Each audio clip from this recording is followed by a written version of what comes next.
2월 27일 화요일 5분 브리핑입니다. 정부가 의료 현장을 떠난 전공의들에게 모레 29일까지 복귀하라는 사실상 최후 통첩을 날렸습니다. 최소 3개월의 면허 정지 처분을 위한 절차도 진행하겠다고 경고했는데요. 서울중앙지검과 서울경찰청도 엄정 대응 방침을 밝혔습니다. 역시 검찰 정권의 해법은 처벌입니다. 의사협회는 실제 처벌에 돌입하면 법적 지원에 나서겠다고 맞받아쳤습니다. 현재 사직서를 낸 전공의들이 10,000명 이상인데요. 100개 수련병원 전공의 5명 중 4명이 사직서를 낸 셈인데 그 자리를 전임이나 레지던트 4년차가 대신하고 있지만 이들마저 집단 행동에 동참하려는 움직임을 보이고 있습니다. 정부가 3억 3,900만 제곱미터의 군사시설 보호구역을 해제하기로 했습니다. 서울의 절반 정도 넓이로 역대 최대입니다. 전국적으로 올해 해제되는 군사시설 보호구역은 여의도 면적의 117배에 달하는데요. 여긴 군 비행장 주변, 접경지역, 민원지역 등이 포함됐습니다. 당연히 총선을 코앞에 두고 나온 선심성 정책 아니냐는 지적이 제기되고 있는데요. 중앙일보는 오늘 최근 윤석열 대통령 지지율이 오른 게 앞선 그린벨트 해제 때문이라고 분석했습니다. 통상 내년 연말이나 연초에 군사시설 보호구역을 해제해 왔는데 왜 총선을 앞두고 또 할까요? 4년 전 문재인 정부가 1억 제곱미터 면적의 보호구역을 해제할 때 당시 국민의힘은 관권 선거라면서 날을 세웠습니다. 국민의힘 공천관리위원회가 6곳 공천심사 결과를 발표했습니다. 이로써 국민의힘은 75.5%의 공천심사를 마무리했는데요.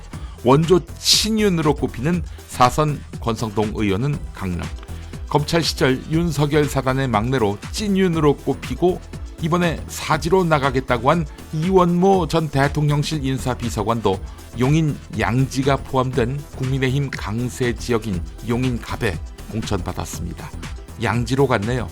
자, 이렇게 친윤계와 대통령실 비서관급 이상 용산 고위직은 대부분 공천받았습니다. 강서구청장 선거 이후 세운 원칙, 친윤과 중진의 희생은 사실상 전무합니다. 한편 이준석 신당인 개혁신당이 김종인 공천관리위원장을 모셔놓은 가운데 공천관리위원으로 보수인사 함익병 씨를 임명했습니다. 분당갑 당협위원장으로 류호정 전 의원을 세웠네요. 배제한다더니. 더불어민주당 어제 이재명 대표 최측근인 김지호 실장이 출마한 분당갑에 비명계인 이광재 전 국회 사무총장을 전략 공천했습니다. 친명 횡재라는 말이 무색합니다. 이런 가운데 임종석 전 청와대 비서실장을 공천하고 김우영 전 은평구청장을 낙천하라고 주장해온 고민정 최고위원이 회의에 불참하기도 했는데요. 친명계 원외 조직인 더민주혁신회의는 당무를 거부하려면 사퇴하라 라고 비난했습니다. 당은 임종석 공천 여부를 오늘 결론 내겠다라고 예고했는데요. 한편 당은 홍영표, 전해철, 이인영 의원 지역구에 딴 사람을 넣고 여론조사를 했지요. 이들의 반발도 거셉니다. 한겨레는 민주당 공천분란으로 국민의힘 지지율이 올랐다며 수도권 위기감이 확산되고 있다고 보도했습니다. 초등학교에 입학하는 아동이 올해 처음 30만 명대로 줄어들었습니다. 36만 9,441명인데요. 지난해보다 4만 명 넘게 줄어들었습니다. 예비 소집에 응한 초등학생이 한 명도 없는 학교도 전국적으로 적지 않았습니다. 전국 157개 학교입니다. 전남, 경북, 강원 순이었습니다. 초등학교 신입생이 줄어들면서 전체 초등학생 수도 곧 200만 명대가 무너질 것으로 보입니다. 그런데 지난해 출생아 수가 24만 9,200명입니다. 지금보다 12만 명이 더 빠진다는 이야기인데요. 한편 지난달 31일까지 초등학교 예비 소집을 완료한 결과 국내에서 2명의 취약 대상 아동의 소재가 파악되지 않았습니다. 교육부는 경찰에 수사를 의뢰했습니다. 신문별 주요 뉴스입니다. 그동안 주식시장의 변수가 되어왔던 정부의 밸류업 프로그램, 막상 발표되니까 이들 종목의 주가가 도리어 떨어졌습니다. 미흡하거나 모호했던 셈인데요. 금융위원회는 전체 코스피, 코스닥 상장사는 연 1회 자율 공시하기로 했습니다.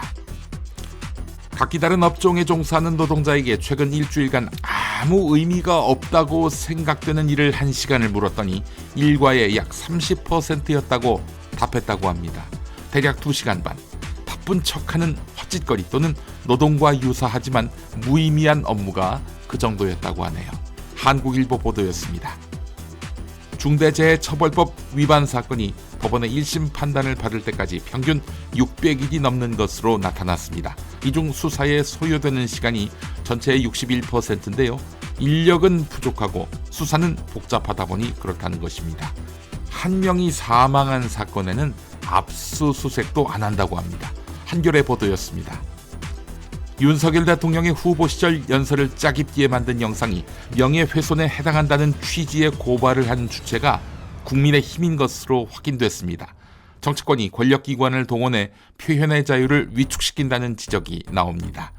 경찰이 이런 건 또 신속하게 수사하고 있다고 하네요. 등골 휘는 월세 이야기 동아일보에 실렸습니다.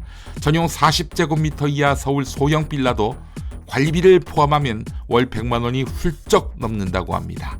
이게 전세 사기 파문 후 1년 새 14% 급등한 것이라고 하는데요. 따져보니 청년 평균 임금의 40%가 주거비로 나간다는 것입니다. 5분 브리핑이었습니다.